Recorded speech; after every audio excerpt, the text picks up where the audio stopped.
Hi, I'm Gigi Douban, and on this episode of Alabama Inc., we're talking good brews. No, not that kind. We're talking to a guy who's making a living off of the coffee bean. And Pat Duggan sits down with David Bronner, head of Alabama Teachers Retirement System. And finally, correspondent Josh Sneed meets up with Sarah Shopback, who talks about the cost of clean eating. All that's coming up on Alabama Inc.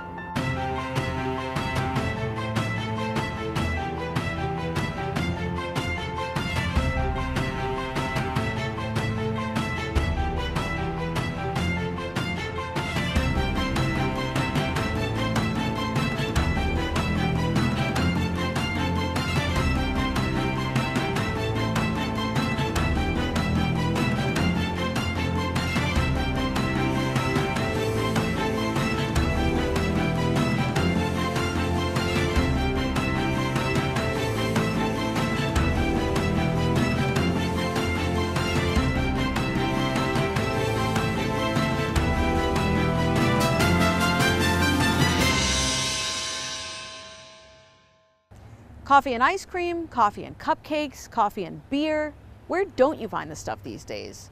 Well, that's kind of by design. We'll take a look at how Finer Grind Coffee Roasters is building its own little caffeine empire. Woody Wigginton spent 25 years in the corporate world. He developed mapping software, but everywhere he traveled, the first thing he'd look for was a good coffee shop. You know, part and parcel of what I loved about coffee is traveling to different countries, and I had like 3 things on my list that I wanted to do when I visited a place. And number 1 was always coffee. Where are the best coffee shops? Is it grown there? Can I visit the coffee estates? And number 2 was food, and number 3 were books. So that was my 3 big interests. But I had a chance to taste coffee, you know, all over the world, in the Middle East, Saudi Arabia, Northern Europe has a huge coffee culture. And it just gave me an opportunity to see, you know, to kind of see what the best coffees in the world taste like, and then, you know, bring that back and maybe share that with a local type of business. Most beer drinkers don't go for the craft stuff. They reach for Bud or Coors. It's the same with coffee. People are brewing brands like Maxwell House and Folgers. Wigginton isn't trying to compete, but he does try to convert people. He starts with a roaster. But what this is a sample roaster, and what the sample roaster lets me do is to essentially develop a roast profile. So it starts at around 420 degrees, drops down to about 250 degrees, and then it slowly climbs up until the coffee is the thing that we all love and adore, that brown, you know, delicious coffee that we put in our beverage. That's one thing in starting the business, is understanding your demographic, right? So here I come, I've got, you know, all this decades of experience, decades of exposure to quality, you know, high-end specialty coffee, and I march down into Birmingham, Alabama, and I say, look at this, guys, here's this, you know, beautiful coffee. And I started at farmers markets because that's a great place to get immediate feedback, and you can see people's faces, you can see what happens when they taste it. And people would taste it and they're like, wow, this is really smooth. I mean, that was the first thing I got. And then also, maybe a little bit discouraging, it doesn't smell like coffee. I smell flowers, or I smell, so I think that there is a, you know, being able to travel to the West Coast and New York and places like that, there's a real vibrant community of specialty coffee roasters, so the consumers are used to that level of quality. But I'm pretty happy to be here introducing something which I know is brand new and exciting. Starting the business isn't cheap. There are lots of expenses that add up, especially roasters for large-scale production. So the roasters are quite expensive. I mentioned the 15-kilo roaster. In general, those things are on the market are about $2,000 per kilo. So you can imagine that if a person wants to start coffee roasting and a production roaster, then that's pretty much the bottom price, and then they go up from there. So it's not a cheap thing to get into, but going back to my time as an engineer, I was so fascinated by it. Every time I got a commission check, I threw it at coffee. I'd make extra money.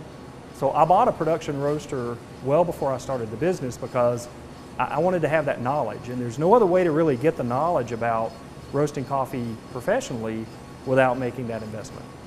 But now you hear the pop. I do hear the pop. So this is first pop. So if we take the trier, and if we want to get a little sample here, you're going to see that while ago we had green beans, but guess what? Look now, they're starting to turn brown, and we're starting to get that beautiful aroma. And we're getting pretty close to the end of the roast.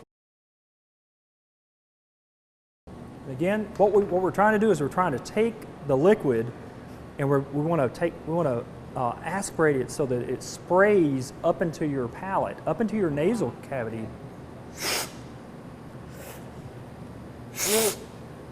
So are you feeling that? Yeah, it's up in the sinuses now. So what I get out of this is I get a little bit of a buttery, maybe a toffee. Are you familiar with toffee? Yeah, definitely. Maybe a little bit of acidity too. It's got a slight, chocolatey almost. Chocolatey. Yeah. Wigginton knows he's not going to get everyone to appreciate complex flavors and aromas, and there will always be those people content to zip through the Starbucks drive-thru. But he says in Birmingham and other parts of the state, people are starting to appreciate what he calls artisanal coffee. Again, trying to reach a certain demographic and find people whose expectations are for something more. I find that a lot of people they're looking for a unique experience, and they're looking for something more than what conventional places can give them. Yeah, you're not looking for the Maxwell House crowd necessarily. Absolutely not. And in fact, in most cases, I think the Maxwell House crowd would not be happy with the product. Coming up next on Alabama Inc. When you play at this institutional size level, you're playing with the big hitters of Wall Street, and it's a different world.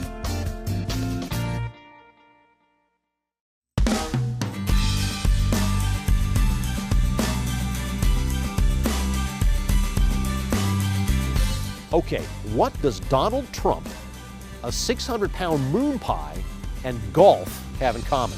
If you said Dr. David Bronner, not bad. He's the head of the Retirement Systems of Alabama, and here's how he got from here to there.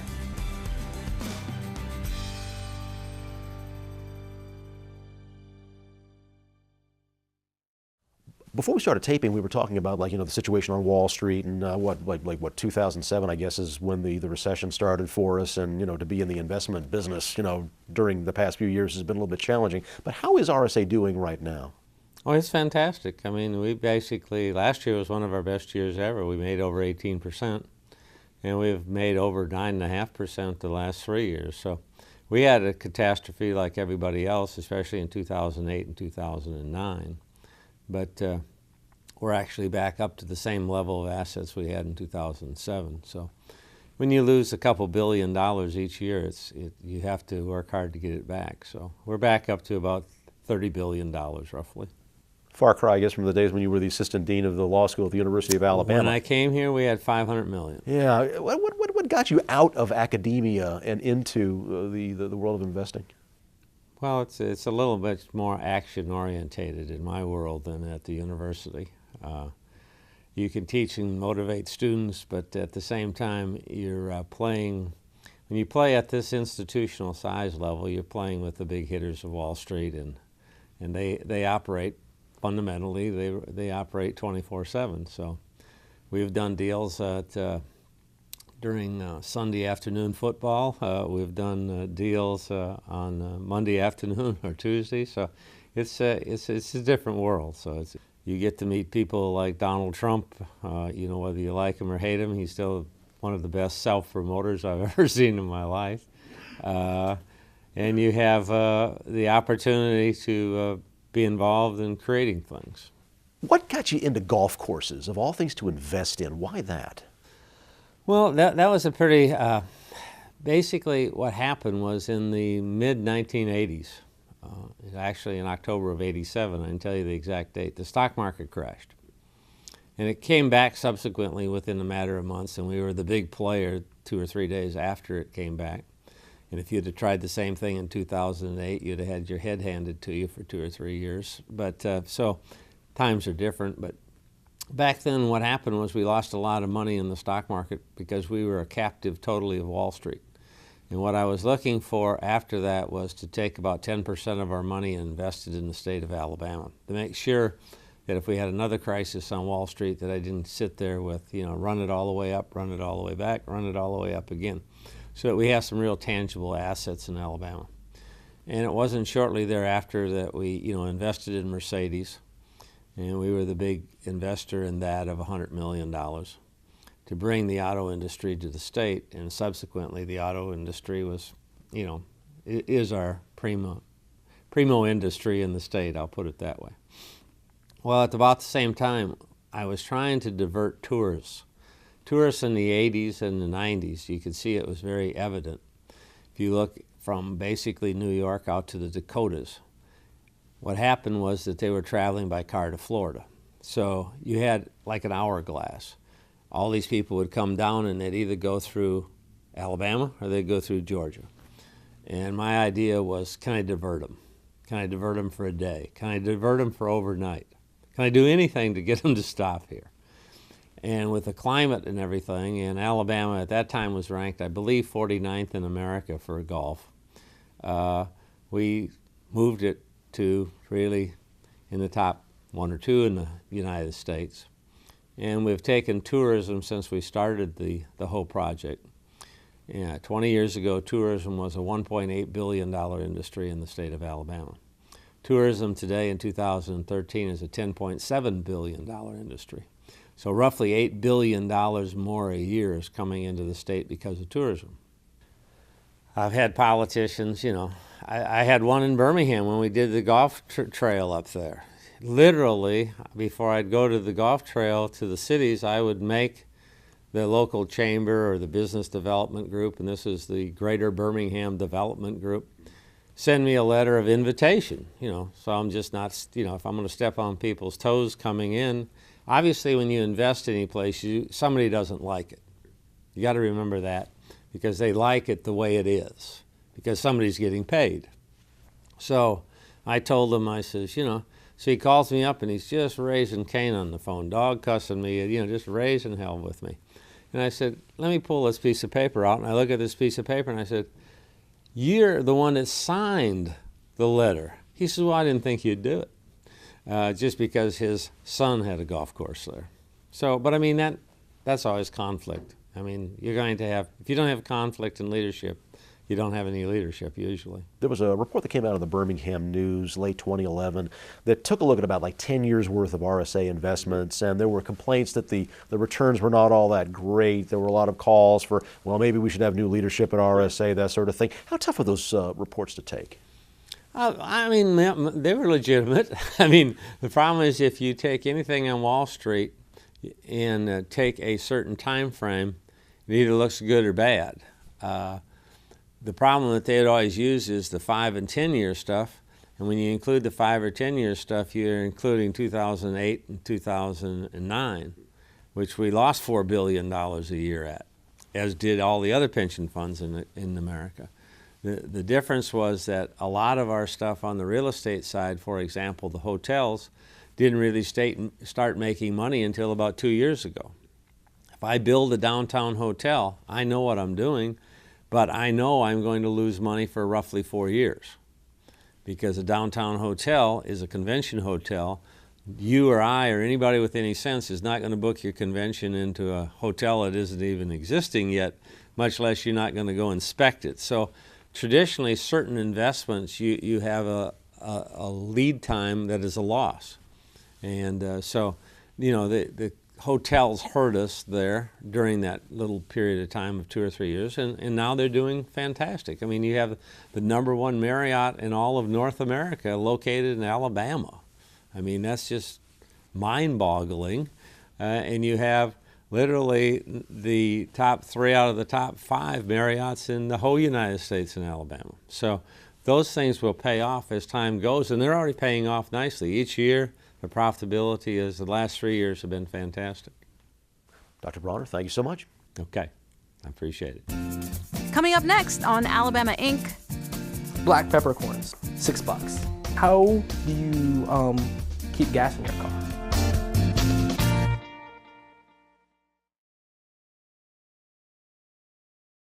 Good food isn't cheap, but a lot of people see it as an investment. Sarah Shopback doesn't mind spending on high-quality foods. We all want to eat healthy, but we don't. The food tastes awful and it's too expensive, especially when you can get a McDouble something with bacon on it for 99 cents. Well, Sarah Shopback does eat healthy, and she invited me over for some clean eating. Sarah. Oh, hey, how are you? Hey, I'm good. You're a hugger. Well, I am a hugger. Good, that's fine. You ready to cook me a meal? Let's do it. Let's do it. So Sarah, tell me how long you've been eating like this? I have been eating, I'm a pescatarian. I've been doing that for about 3 years now. Okay, and tell us what a pescatarian is. It is, I don't eat meats and I don't eat like eggs. I just eat fish. So what made you, did something like spur this on or? It was actually, I was in a class and it was talking about factory farms and just how animals were raised and all that, and I felt like, you know, I could actually do something and not eat that, so. Oh, nice, and that was 3 years ago. That was about 3 years ago. So was that cold turkey? Like you just got up in class and you said, never again? Pretty much, yes. And I did raise my hand like that. Did you shake your fist? I did, I shook my fist. All right, so what are we gonna do today, Sarah? We are going to make some salmon, and then we're gonna do some kale chips, and we're gonna do some quinoa. Okay. Well, the good people at Whole Foods have already caught the salmon for us. So Oh, I've got good. all the groceries for it. Yeah. We just have to go get them and we can get started. All right, let's do it. All right.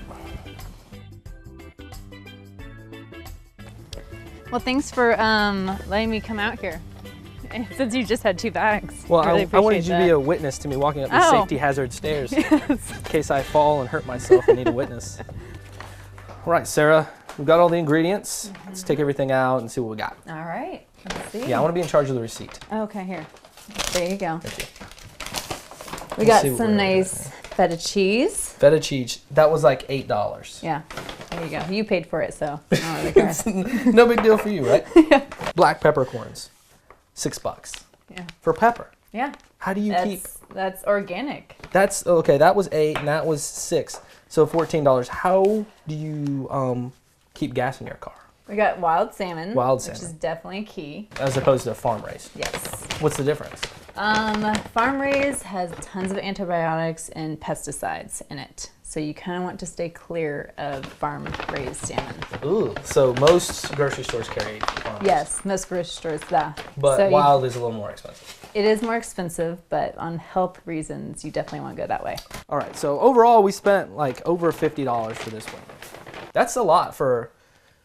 Are you not a big spender? No, not a big Well, you know, for one meal of out of one night of the week, that's a lot. No, that is a lot. It can Oh. be, it definitely can be expensive. Well, we've got everything. So you ready to start cooking? Yeah, let's do it. All right, let's do it.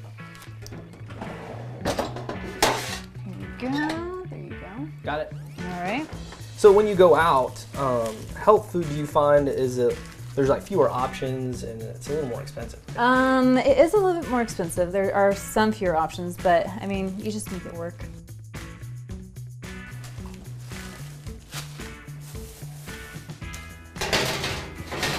And that's it?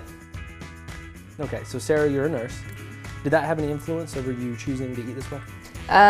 Big influence. When you are working in a healthcare field and you see people coming in with cardiac symptoms and like obesity and all of that, it kind of influences you. And like giving advice to patients, I don't want to be, you know, Yeah. not living a lifestyle that's, you know, that's doing that. Do I need to be doing anything over here? No, you're just going to wash those off and then we're going to stick them in the pot.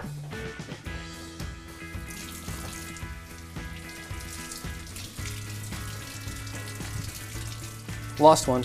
Man down. So let's say if I keep eating horribly for the rest of my life, what kind of health risks am I taking on? Your arteries would be more clogged. Do you need those forever though? Maybe if you want to live, like a healthy heart is usually a I good do. idea. Your blood pressure, just fat accumulation. So with all the healthy choices you're making, you've got more long-term benefits from this. Yes, that is definitely no. The reason why I'm spending like money now for my health and reasons is so that I can have a longer life where I don't have to do medications or like go into heart surgeries and all of that. So. Well, that's a way to look at it, but I'm thinking you live longer, so you're taking on more expenses and I'm cutting out the middleman. That's how I look at it. Is that how you look at it? I look at it more of you're going to grow probably fat and old. Really? Yeah. That's interesting. That's your medical professional It's probably my medical opinion. profession right now. Yeah. Okay, thank you. Yeah, you're welcome. Do you want to do this? I would do you like feel to like do doing that, that? Okay, good. Yeah. Get some. There you go.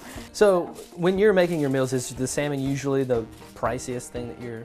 Yes. So this is like salmon and shrimp and any seafood that I do have. Yeah, that's like my big money maker. So like when the money someone would spend on their meat or whatever, you're probably spending that and a little more on getting like fresh fish. Right. Yep. Exactly. Okay. So do you eat a lot of meat? Oh yeah. Yeah. Do you ever do organic? You know, sometimes on accident. Sometimes on accident. Yeah. Good.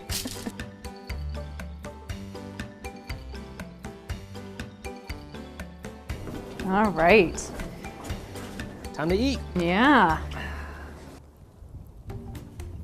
Oh, too healthy. Yeah. Yeah. Good. No, it's good. Good. It's really good. Well, Sarah, thanks for having me over. You cooked this Yeah. awesome meal. I'm probably gonna leave pleasure. and wash it down with a steak. Are you? Well, hey. Yeah. There you go. I think it would be the perfect touch. It's probably what this meal was Yeah. missing. Go clog your arteries. That'd be good. I'm totally kidding. If that's a dare, I accept.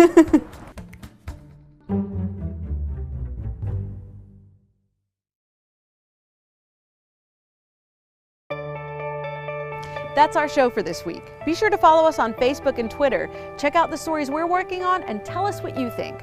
I'm Gigi Duban, and we'll see you next time on Alabama Inc.